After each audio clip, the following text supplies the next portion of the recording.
Hello दोस्तों, welcome to our YouTube channel marbles learning. दोस्तों, पिछला जो वीडियो बना था हमारा सिलेबस का मैथमेटिक्स का, उसमें मैंने आपको बताया था कि इस साल हमें क्लास 10th मैथमेटिक्स में कौन कौन से चैप्टर पढ़ने हैं। आज हम उनमें से फर्स्ट चैप्टर को डिटेल से समझने वाले हैं। फर्स्ट चैप्टर का नाम है आपका वास्तविक संख्याएं यानी रियल नंबर्स। अब आपने पिछले क्लास 9 में पढ़ा होगा कि रियल नंबर्स किसे कहते हैं। अगर नहीं पढ़ा तो एक बार ब्रीफली इसके बारे में जान लेते हैं। रियल नंबर्स क्या होते हैं? रियल नंबर्स मेन दो टाइप के होते हैं। नंबर 1, परिमेय संख्याएं, जिसे रेशनल नंबर कहा जाता है। Rational numbers. और दूसरा टाइप होता है अपरिमेय संख्याएं, जिन्हें इर्रेशनल नंबर्स कहा जाता है।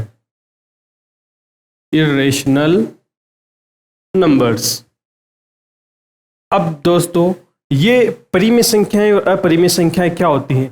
तो ऐसे नंबर्स जिनको हम P/Q के रूप में लिख सकते हैं। ऐसे नंबर जिन्हें हम P/Q के रूप में लिख सकते हैं उनको बोलते हैं परिमेय संख्याएं। इसमें कंडीशन क्या होती है कि आपका जो Q होता है यानी बटा के नीचे वाली संख्या जो होती है, हर जो होता है वो 0 के बराबर नहीं होना चाहिए। बस ऐसी संख्याएं जिनको अपन P/Q के रूप में लिख सकते हैं उन्हें परिमेय संख्या कहते हैं।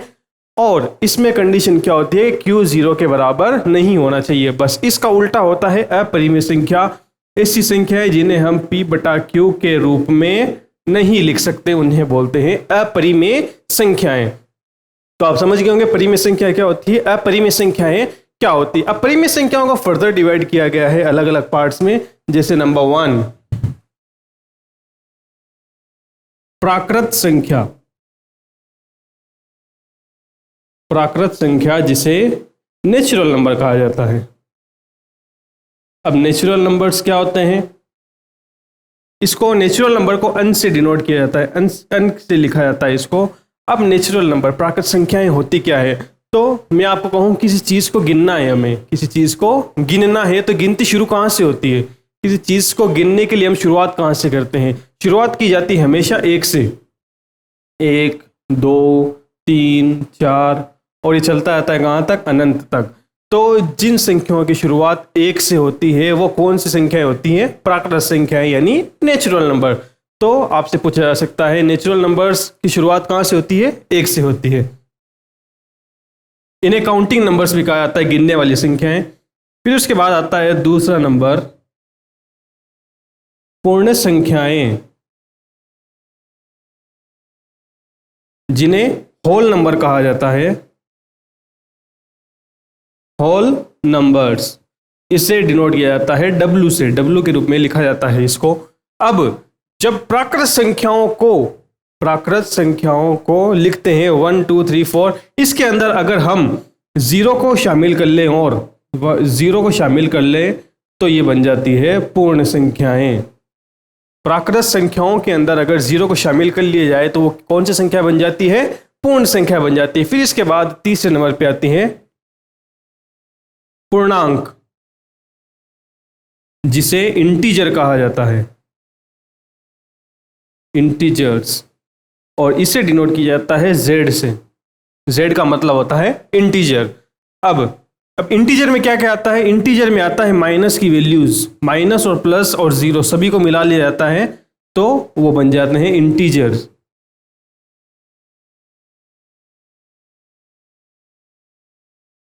तो ये थी आपके वास्तविक संख्याओं के बारे में कुछ छोटी सी इंफॉर्मेशन जो आपने पिछली क्लासों में भी पढ़ रखी होगी।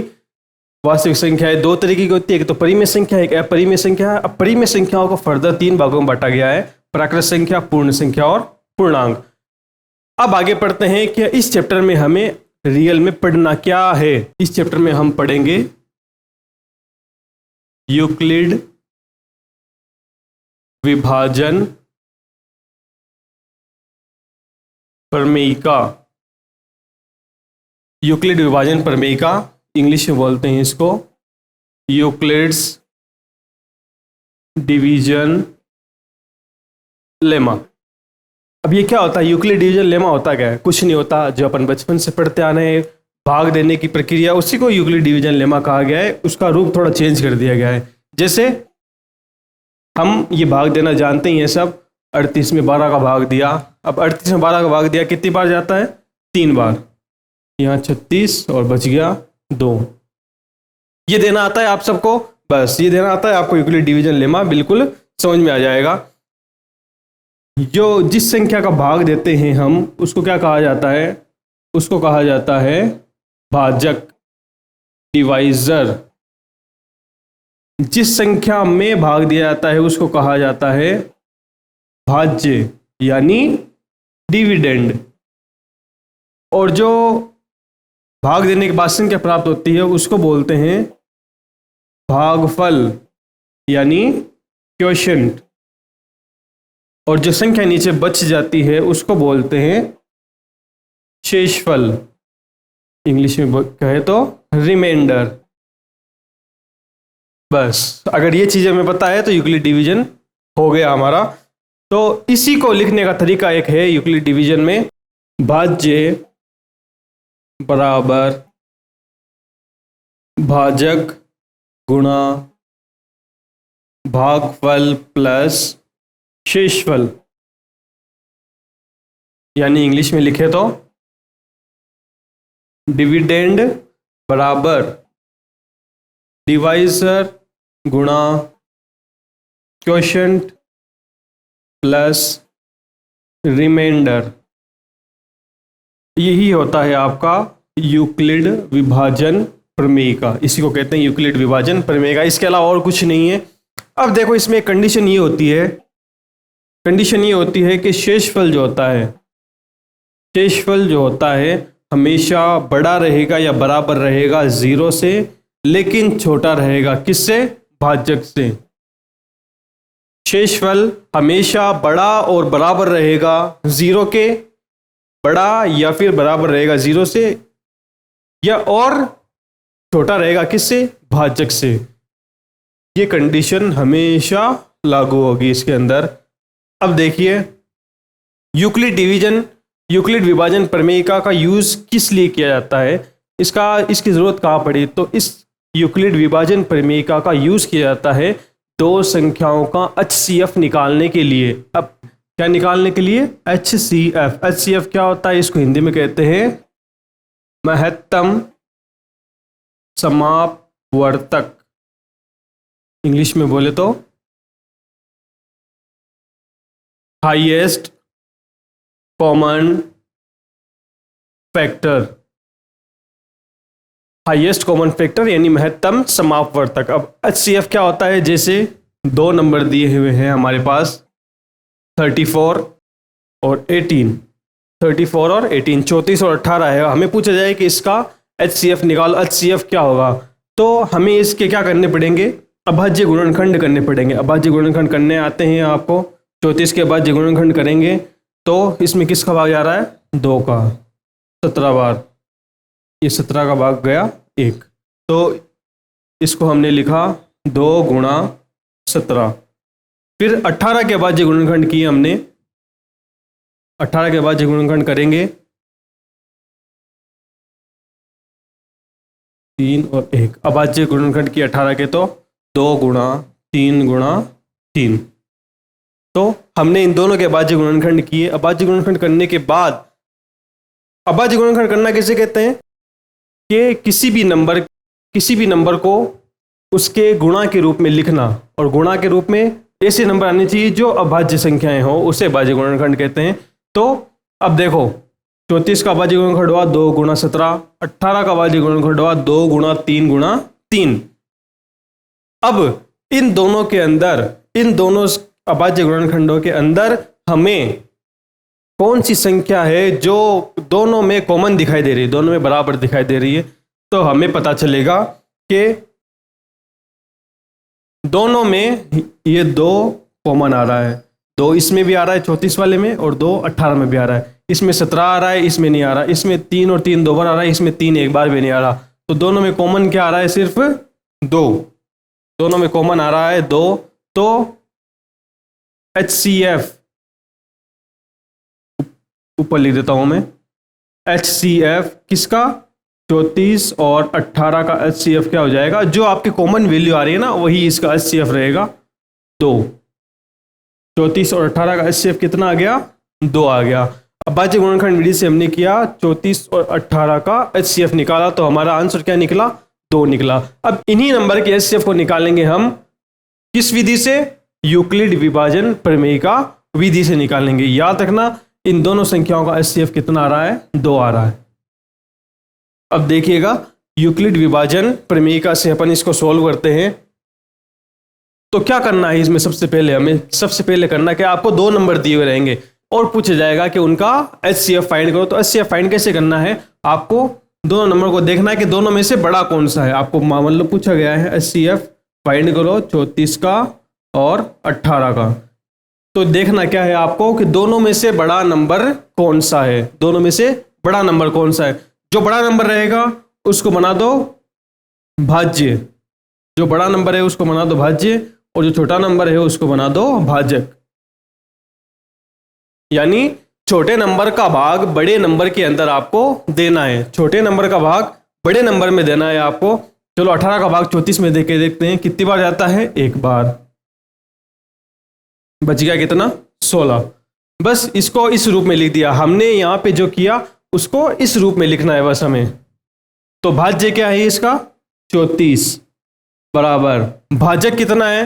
भाजक कितना है इसका? 18 गुणा भागफल कितना है उसका? 1 प्लस शेषफल कितना बचा है इसका? 16। क्या किया हमने? इसको हमने यूक्लिड विभाजन प्रमेय के रूप में लिखा। जैसे ये भाज्य, इसको लिख दिया यहाँ पे भाजक गुणा भागफल प्लस शेषफल, ये चीजें हमने लिख दी। अब आपको क्या देखना है कि आपका शेषफल क्या आ रहा है। शेषफल क्या आया? शेषफल क्या आया? 16। हमें इसमें यह चेक करना है शेषफल 0 है या नहीं है। शेषफल 0 है या नहीं है ये चेक करना है। शेषफल क्या 0 आया? इसका नहीं आया, तो शेषफल 0 के बराबर नहीं है। तो ये अभी हमारा HCF सॉल्व नहीं हुआ। तो क्या करना है? फिर से आपको यही चीज अप्लाई करनी है। किसके ऊपर? आपकी बार इन दोनों के ऊपर, एक ये और एक ये, इन दोनों के ऊपर आपको यही यूक्लिड विभाजन प्रमेय का अप्लाई करनी है। तो क्या करना है आपको? जो बड़ा नंबर है उसको अंदर रखा, छोटे नंबर को बाहर रख लिया। तो 16 का भाग 18 में दिया, कितनी बार गया? 1 बार। कितना आया? 16। बचा कितना? 2। इसी को वापिस यूक्लिड विभाजन प्रमेय के रूप में लिखेंगे। तो लिखेंगे 18 बराबर भाजक कितना है उसका? 16। भाजक 16 गुणा भागफल कितना आया? 1 प्लस शेषफल कितना बचा? 2। फिर से चेक करना है हमारा शेषफल क्या 0 के बराबर आया? शेषफल 0 आया? नहीं, शेषफल 0 नहीं आया। वापिस यही करेंगे, जो आपका भाजक है और शेषफल है इन दोनों को छोटी संख्या का भाग बड़ी संख्या में देके देखेंगे। तो 16 में देते हैं भाग 2 का, कितनी बार जा रहा है? 8 बार। क्या आया? 16। तो इसको लिखते हैं अब यूक्लिड विभाजन प्रमेय के रूप में। 16 बराबर 16 जो भाज्य था वो लिख दिया बाहर, बराबर भाजक कितना है? 2 गुणा भागफल कितना आ रहा है? 8 और शेषफल कितना बचा? 0। अब शेषफल 0 आ गया, शेषफल आपका आ गया 0। जब शेषफल 0 आ गया तो अब यही हमारी लास्ट स्टेप रहेगी। जिस स्टेप के अंदर आपका शेषफल 0 आ जाए वही आपकी क्या होती है? लास्ट स्टेप होती है। इसके आगे आपको कुछ भी सॉल्व नहीं करना। अब इसके बाद हमें पता कैसे चलेगा कि HCF क्या आया हमारा HCF आया क्या? ये पता कैसे चलेगा क्या है इनमें से HCF हमारा? तो जो भी आपकी लास्ट स्टेप रहेगी जहां पे आपका शेषफल 0 आ जाए, उसका जो भाजक रहेगा, उसका जो भाजक रहेगा वही आपका HCF रहेगा। और HCF भी किसका? किसका एचसीएफ रहेगा? 34 और 18 का, जो आपने फाइंड किया। 34 और 18 का एचसीएफ कितना आया आपके पास? 2। तो देखिए हमने गुणनखंड विधि से सॉल्व किया था, तब भी आपका एचसीएफ कितना आया था? 2 आया था। और हमने यूक्लिड विभाजन प्रमेयिका से सॉल्व किया, तब भी हमारा एचसीएफ कितना आया? 2 आया। तो आपने देखा कि हम चाहे गुणनखंड विधि से सॉल्व कर ले या यूक्लिड विभाजन प्रमेयिका विधि से सॉल्व कर ले, हमारे एचसीएफ हमेशा एक जैसे ही होते हैं। हम देख सकते हैं कि एचसीएफ निकालना बेहद आसान है। ये यूक्लिड विभाजन प्रमेयिका जो है वो बेहद आसान है। इससे आप आसानी से किन्हीं भी 2 नंबर का एचसीएफ निकाल सकते हो। बस कुछ स्टेप सोल्व करनी है आपको। कभी कभी ऐसा होता है कि ये फर्स्ट स्टेप में ही सोल्व हो जाता है, कभी कभी 3 स्टेप चलना पड़ता है, कभी 4 स्टेप, कभी 5 स्टेप। लेकिन हमें कब तक चलना है? जब तक कि शेषफल 0 ना आ जाए। और जब भी जिस स्टेप में आपका शेषफल 0 आ जाएगा, उस स्टेप का जो भाजक रहेगा वही आपका एचसीएफ रहेगा। अब ये एचसीएफ 34 और 18 का आया। अब इसी एचसीएफ को हम कह सकते हैं कि ये एचसीएफ किसका है? इन दोनों का एचसीएफ भी है। जैसे इन दोनों का एचसीएफ था ना, उसी तरह ये 18 और 16 का एचसीएफ भी 2 ही रहेगा। 18 और 16 का एचसीएफ देखेंगे तो भी 2 रहेगा। और हम देखिए 16 और 2 एचसीएफ 16 और 2 का भी यही रहने वाला है। तो जो भी भाजक और शेषफल रहेंगे उन सभी का एचसीएफ यही एक ही रहने वाला है। तो आप इसका एक बार स्क्रीनशॉट ले लीजिए। तो दोस्तों अब देखते हैं कि एग्जाम्पल नंबर 1 में क्या पूछा गया है। एग्जाम्पल नंबर 1 है कि 4052 और 12576 का एचसीएफ यूक्लिड विभाजन एल्गोरिदम का प्रयोग करके ज्ञात कीजिए। अब यूक्लिड विभाजन हमने तो प्रमेयिका पढ़ी थी, ये एल्गोरिदम आ गया, ये नई चीज़ आ गई हमारे लिए। एल्गोरिदम क्या होता है? एल्गोरिदम होता है सुपरिभाषित यानी वेल डिफाइंड स्टेप्स, सुपरिभाषित चरण जो किसी भी समस्या को सॉल्व करने के लिए हमने उठाए हैं। किसी भी प्रॉब्लम को सॉल्व करने के लिए हमने वेल डिफाइंड, जो भी हमने पहले से डिफाइन कर रखे थे कि हमें इस प्रॉब्लम को सॉल्व करने के लिए ये कदम उठाए, तो उसी को बोलते हैं एल्गोरिदम। और प्रमेयिका कैसे कहते हैं? कि ऐसा कथन, ऐसा स्टेटमेंट जो पहले से ही प्रूव है, जो पहले से ही सत्य है, हमें उसको सत्य करने की जरूरत नहीं है, और उसी का यूज करके हम दूसरी प्रॉब्लम को सॉल्व करते हैं, उसे बोलते हैं प्रमेयिका। तो हमें यूक्लिड विभाजन एल्गोरिदम का प्रयोग करना है। इसका मतलब क्या है कि हमें यूक्लिड विभाजन प्रमेयिका ही लगानी है। यहाँ पे आपको कंफ्यूज नहीं होना, आपको इसमें यूक्लिड विभाजन प्रमेयिका ही लगानी है। लेकिन वो प्रमेयिका लगाने के लिए आपने कौन कौन से स्टेप लिए वो आपको लिखना है बस। इसीलिए यहाँ पे लिखा हुआ है यूक्लिड विभाजन एल्गोरिदम। तो क्या करेंगे हम? सबसे पहले लेंगे 4052 और 12576, ये 2 नंबर है हमारे पास। अब देखेंगे इनमें दोनों में से बड़ा कौन सा है? बड़ा कौन सा है? ये बेशक ये वाला है 12576। तो क्या करेंगे? 12576 को तो रखेंगे अंदर और इसको रखेंगे बाहर। 12576 में भाग दिया किसका? 4052 का। 4052 का भाग दिया 12576 में। 4052 का भाग 12576 में कितनी बार जा रहा है? 3 बार, लगभग 3 बार जा रहा है। 3 दूनी 6,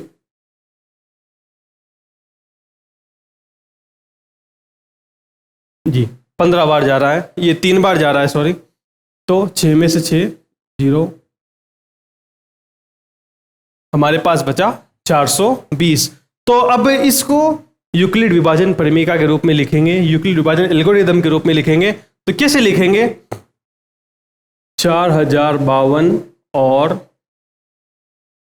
12576 पर यूक्लिड विभाजन प्रमेयिका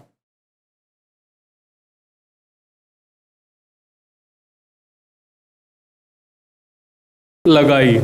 अब यूक्लिड विभाजन प्रमेयिका लगाई का मतलब हमने लिखा, इसमें क्या है कि भाज्य कितना है? 12576 बराबर, हमने यूक्लिड विभाजन प्रमेयिका पढ़ी थी, उसमें का हमने क्या पढ़ा था? भाज्य बराबर भाजक गुणा भागफल प्लस शेषफल। तो ये आ गया भाज्य। अब भाजक कितना है इसका? 4052 गुणा भागफल कितना आ रहा है इसका 3 प्लस शेषफल कितना आ रहा है इसका 420।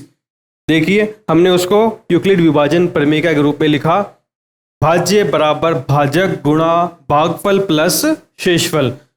अब क्या देखा हमने, क्या इसमें शेषफल 0 आया? शेषफल क्या 0 आ रहा है? क्या यहाँ शेषफल 0 आ रहा है? नहीं, बिल्कुल शेषफल 0 नहीं आ रहा, तो हमने लिखा शेषफल 0 नहीं है।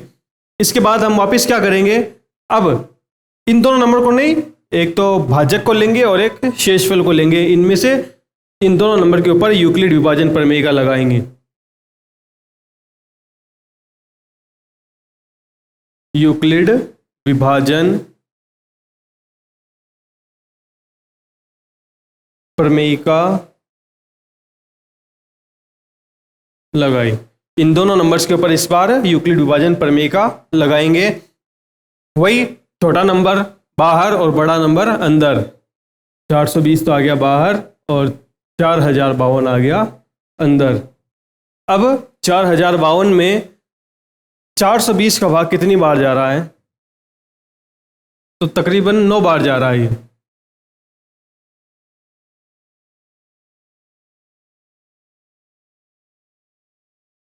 तकरीबन 9 बार जा रहा है।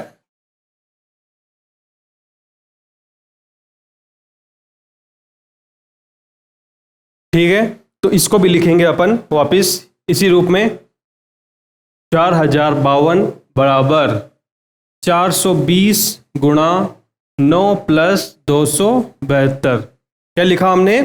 भाज्य बराबर, ये भाज्य बराबर में क्या लिखा? भाजक। भाजक कितना है इसका? 420 गुणा भागफल कितना आ रहा है? 9 प्लस शेषफल कितना बचा? 272। तो इसमें भी हमने देखा कि शेषफल हमारा इस बार भी 0 नहीं आया, शेषफल जी बराबर नहीं है 0 के। और आगे बढ़ना पड़ेगा हमें इस बार। अब इन दोनों नंबर को लेना पड़ेगा, एक तो ये भाजक और ये शेषफल। इस बार हमें यूक्लिड विभाजन प्रमेय का लगानी पड़ेगी किसके ऊपर? 420 और 272 पर क्या लगाना है हमें? यूक्लिड विभाजन प्रमेय का लगानी है। इस बार 420 और 272 पर लगाते हैं, तो 420 बड़ा नंबर अंदर और 272 इसका भाग देंगे 420 के अंदर। तो 272 का भाग 420 में दिया, एक बार गया 272, बचा कितना हमारे पास? शेषफल 148। तो इसको भी लिखेंगे यूक्लिड विभाजन प्रमेय के रूप में लिखेंगे। तो क्या लिखेंगे? 420 बराबर 272 गुणा 1 प्लस 148। क्या किया हमने? भाज्य बराबर भाजक गुणा भागफल प्लस शेषफल, यही लिखा हमने। भाज्य बराबर भाजक गुणा भागफल प्लस शेषफल, ये लिख दिया हमने। अभी भी देखो हमारे पास शेषफल क्या आ रहा है? क्या 0 आ रहा है? जी नहीं, बिल्कुल नहीं आ रहा 0। अभी भी 0 नहीं आया, एक और स्टेप आगे चलना पड़ेगा हमें। इस बार हमें निकालना पड़ेगा इन दोनों नंबर्स का। इस बार निकालेंगे 272 और 148 का। 272 और 148 के ऊपर हम क्या लगाएंगे? यूक्लिड विभाजन प्रमेय का लगाएंगे। तो देखेंगे दोनों में से बड़ा नंबर कौन सा है? दोनों में से बड़ा नंबर है 272। तो 272 में 148 का भाग देंगे। 272 में 148 का भाग कितनी बार जाता है? एक बार, 148। बचा कितना नीचे? 124। कितना बचा? 124। तो इसको यूक्लिड विभाजन प्रमेय के रूप में लिखेंगे। तो कैसे लिखेंगे? 272 बराबर 148 गुणा 1 प्लस 124। 272 बराबर 148 गुणा 1 प्लस 124। अब आगे करते हैं। अभी भी हमारा शेषफल 0 नहीं आया, शेषफल बराबर नहीं है 0 के। अभी भी शेषफल 0 नहीं आया। अब और आगे चलते हैं, और आगे चलते हैं। अब की बार हमें निकालना है 148 और 124 का। 148 और 124 पर ये यूक्लिड विभाजन प्रमेय का लगाएंगे तो क्या होगा, 148 रहेगा अंदर और 124 बाहर। कितनी बार जा रहा है, एक बार, 124। तो हम 148 को कैसे लिखेंगे, 148 बराबर 124 गुणा 1 प्लस 24। इस बार भी हमारा शेषफल 0 नहीं आया तो इसको लिखेंगे शेषफल नॉट इक्वल टू 0। शेषफल 0 के बराबर नहीं है। जब तक 0 के बराबर नहीं आता तब तक हमें ये लगाते ही जाना है यूक्लिड विभाजन प्रमेय का। इस बार लगाएंगे हम 124 और 24 पे।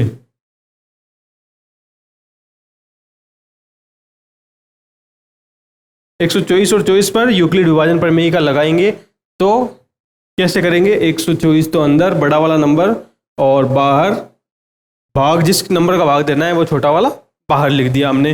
अब 24 का भाग कितनी बार जाता है 124 में,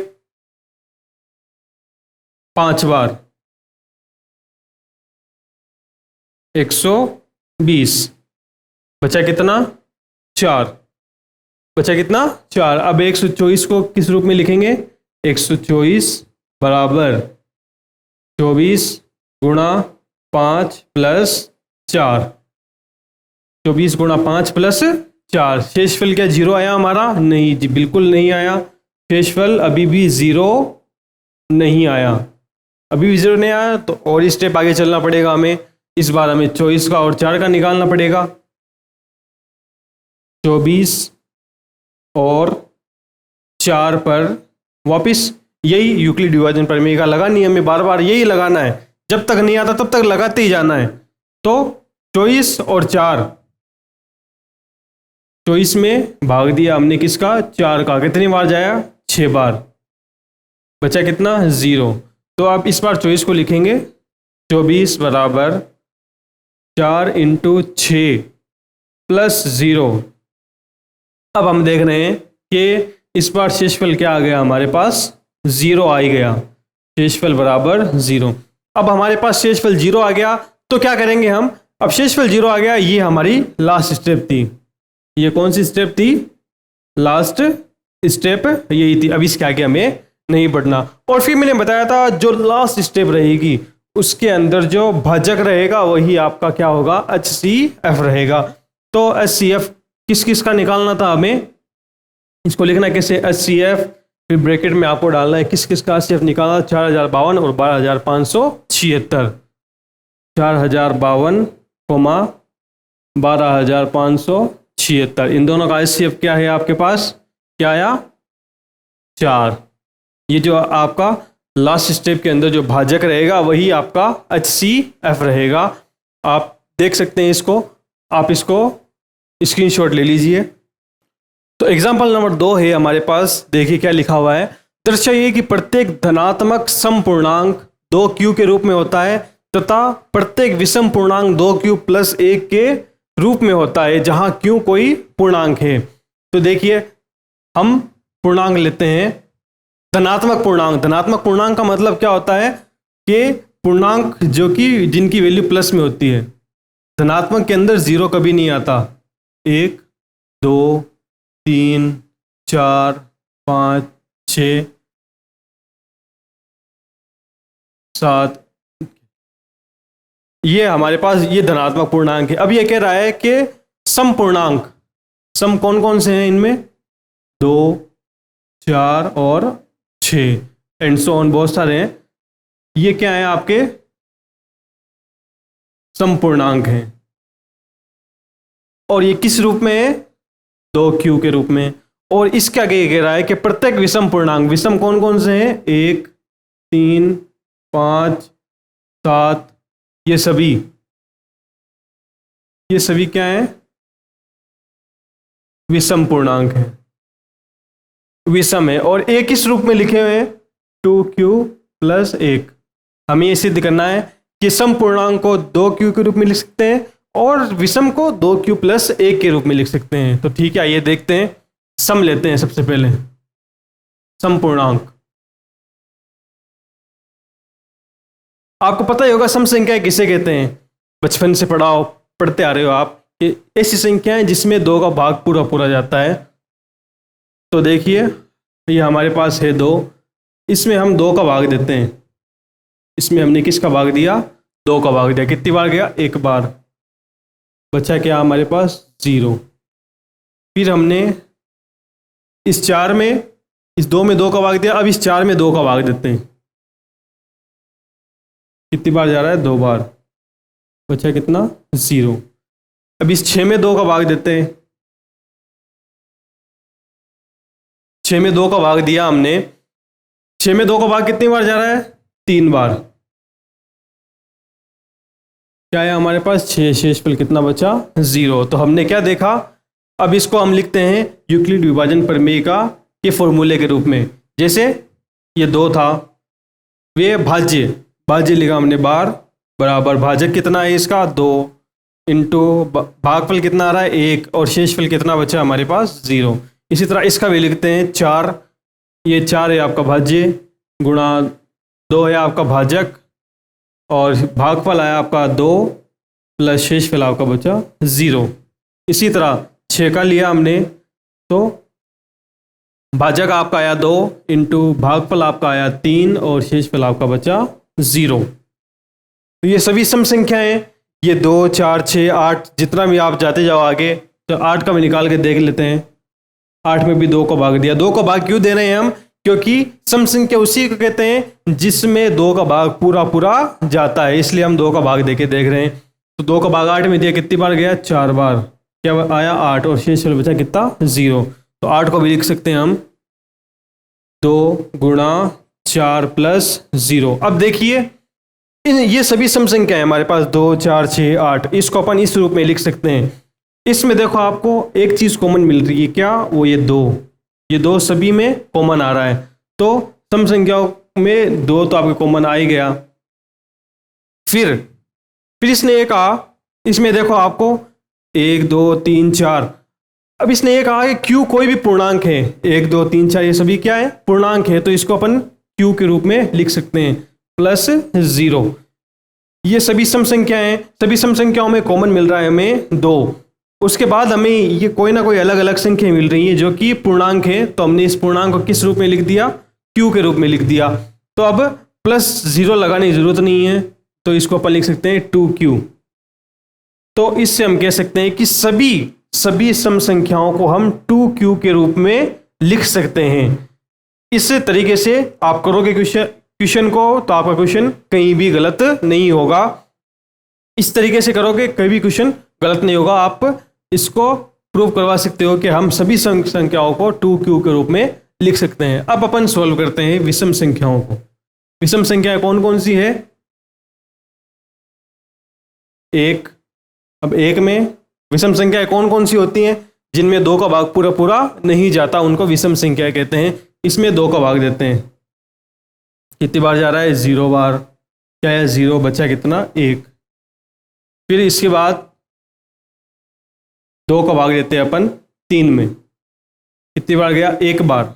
1 बार गया, आया 2, बचा कितना? 1। फिर 2 का भाग देते हैं अपन 5 में। कितनी बार जा रहा है? 2 बार। और क्या आया? 4 और बचा कितना? 1। फिर इसी तरह हमने 2 का भाग दिया 7 में। कितनी बार गया? 3 बार। आया 6, बचा 1। अब देखो हम इसको यूक्लिड विभाजन प्रमेय के रूप में लिखते हैं। तो जो भाज्य है उसको लिखेंगे बार 1 बराबर भाजक 2 गुणा भागफल 0 प्लस शेषफल। इसी तरह 3 को लिखेंगे 2 गुणा 1 प्लस 1। इसी तरह 5 को लिखेंगे 2 गुणा 2 प्लस 1। 7 को भी लिखेंगे 2 गुणा 3 प्लस 1। अब क्या देखा इसमें हमने? इनमें भी सभी में कॉमन क्या आ रहा है? 2। सभी में कॉमन क्या आ रहा है आपके पास? 2। तो इसका लिखा हमने 2। अब ये देखो 0, 1, 2, 3। 0, 1, 2, 3 क्या होते हैं? पूर्णांक होते हैं। तो पूर्णांक, इसने कहा कि Q कोई ना कोई क्या है? पूर्णांक है। तो इन सभी की जगह हमने क्या लिख दिया? Q। और देखो सभी में +1 आ रहा है, तो इसलिए हमने यहाँ पे क्या लिख दिया? +1।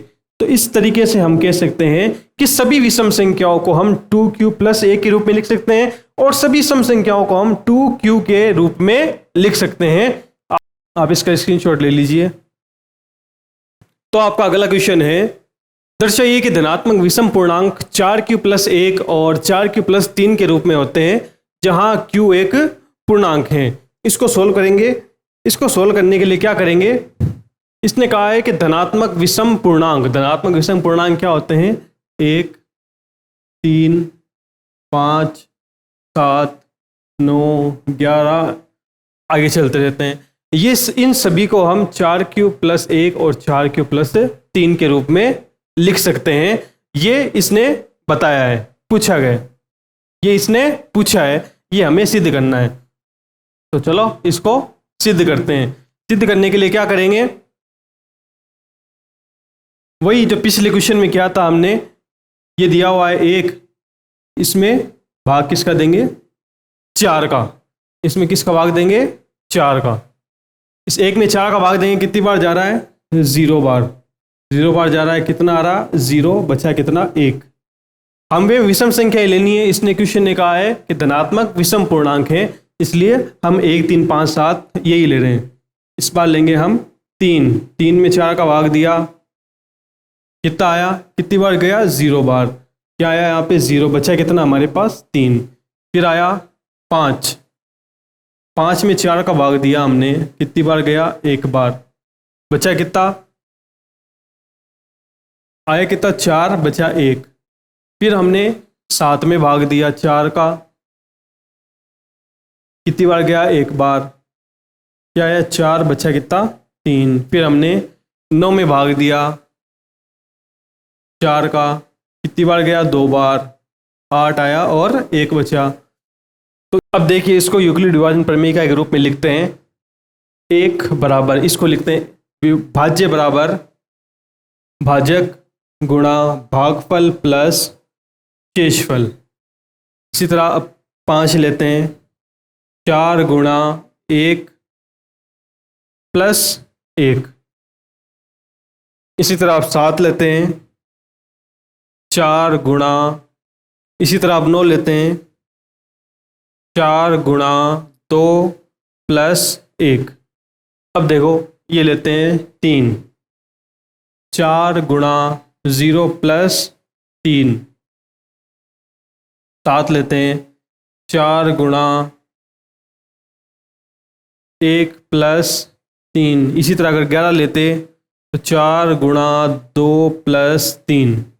अब देखो इससे क्या मिल रहा है हमें कि इन सभी में कॉमन क्या आ रहा है, हमारे पास 4 कॉमन क्या आ रहा है, 4। तो इसको लिखा हमने 4।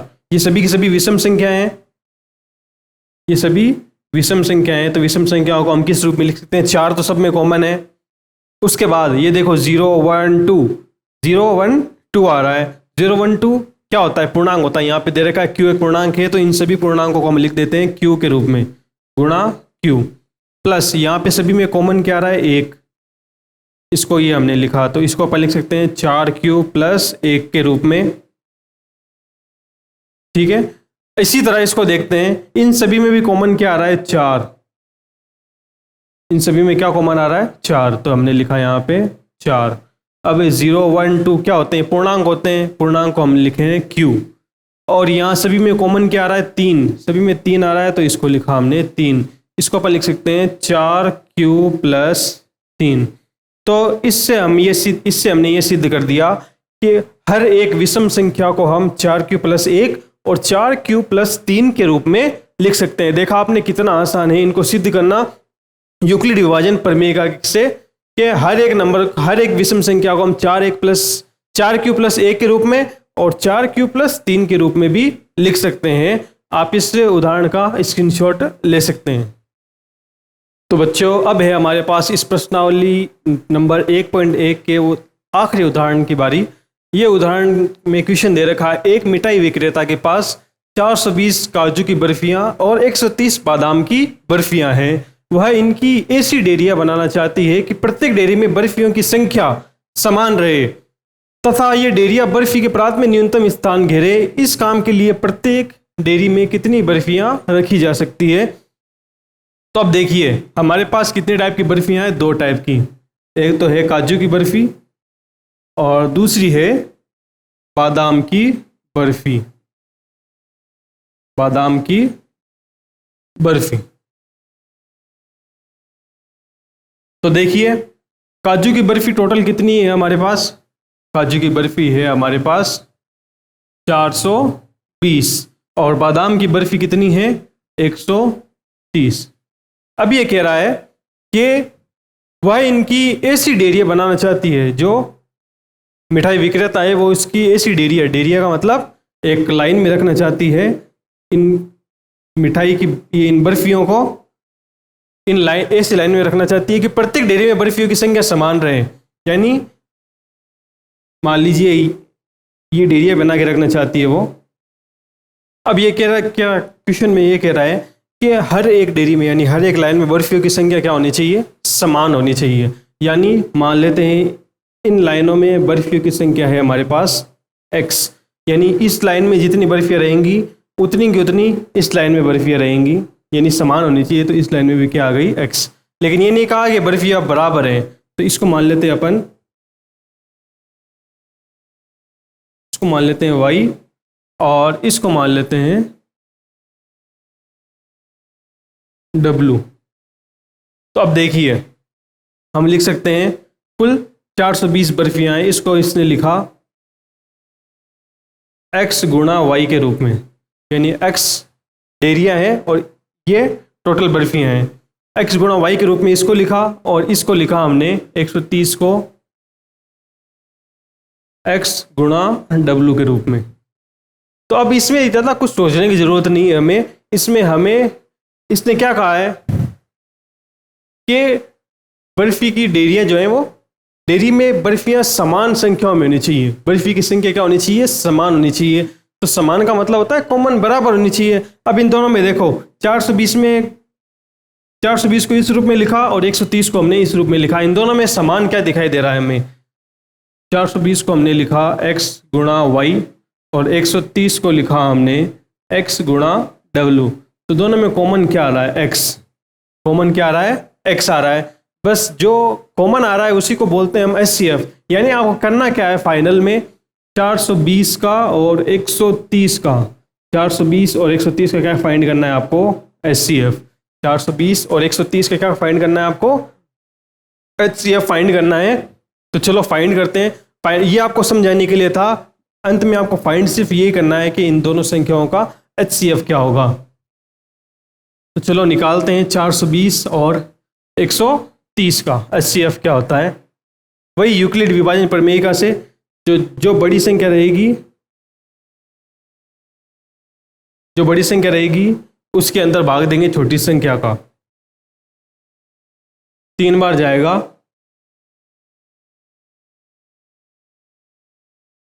बचे 30।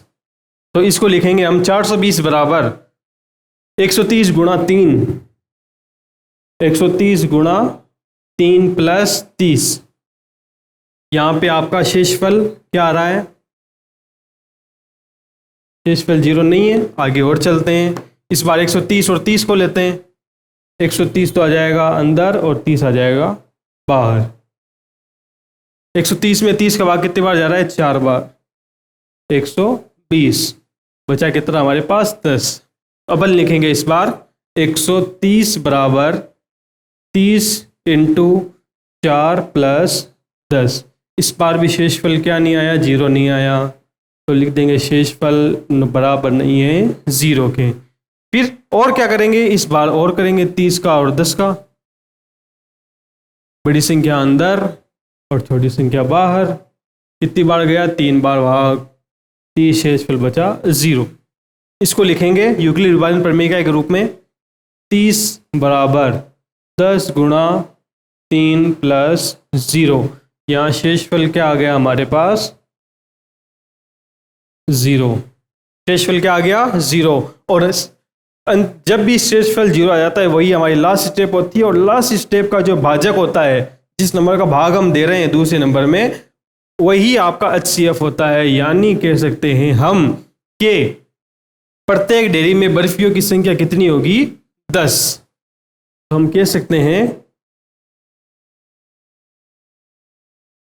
प्रत्येक डेयरी में बर्फियों की संख्या कितनी होगी? ये जो आपका लास्ट स्टेप का भाजक होता है वही आपकी HCF होता है, 10 होगी। तो दोस्तों देखा आपने कैसे हमने इस प्रश्नावली 1.1 के सभी क्वेश्चनों को आसानी से सॉल्व कर लिया। इसमें कोई मुश्किल की बात नहीं है। यूक्लिड विभाजन प्रमेय का बहुत आसान होती है। बस एक बार ये इसका जो फॉर्मूला आता है वो समझना पड़ता है। समझ गए एक बार आप, तो आप इसको बेहद आसानी से सॉल्व कर सकते हो, इसके किसी भी क्वेश्चन को सॉल्व कर सकते हो। तो दोस्तों यही आज हमारी वीडियो ख़त्म होती है। आप कमेंट करके बता सकते हैं कि आपको ये वीडियो कैसी लगी, और अगर आपको फिर भी कोई डाउट है तो कमेंट करके बताइएगा। आपने अभी तक हमारे चैनल को सब्सक्राइब नहीं किया तो सब्सक्राइब करें, बेल आइकन दबाएं ताकि नोटिफिकेशन मिले आपको। Thank you.